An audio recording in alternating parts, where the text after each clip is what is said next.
निवडणुका आहेत तिथल्या सर्व मतदारांना विनंती करेन की आपण आपला मतदानाचा अधिकार बजावा आणि या देशातली, राज्यातली, शहरातली लोकशाही जिवंत ठेवा।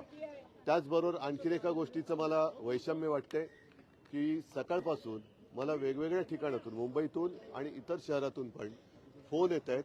निवडणूक याद्यांचा गोंधळ आहेच, नावं वगळली जात आहेत, इथली तिथे जात आहेत, गोंधळ काय संपत नाहीये।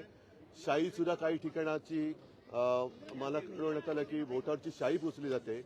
मला असं वाटतं निवडणूक आयुक्त हे पगार कसला घेतात ह्याचाही आता खुलासा झाला पाहिजे आणि निवडणूक आयुक्तांवरती एक बंधन पाहिजे की 365 दिवस आता या तर 4 वर्ष म्हणजे एकूण पाहिलं तर महापालिका निवडणुका, मुंबईची महापालिका निवडणुकी 9 वर्षांनी होते।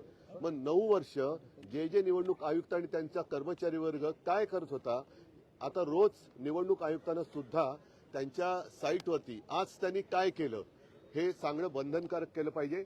अन्यथा राजकीय पक्षांचे कार्यकर्ते निवडणूक आयुक्तांच्या कार्यालयात रोज बसवले गेले पाहिजेत की जेणेकरून आम्हाला सुद्धा कळेल की रोज हे जे काय आता दादागिरी चालते यांची निवडणूक काळामध्ये, हे दादागिरी किंवा ही भाई लोक हे वर्षभर आणि निवडणुका नसते त्यावेळेला काय करतात। हा निवडणुकीचा किंवा याद्यांचा गोळ हा ताबडतोब थांबवला गेला पाहिजे, नाहीतर निवडणूक आयुक्तांवरती कारवाई झाली पाहिजे।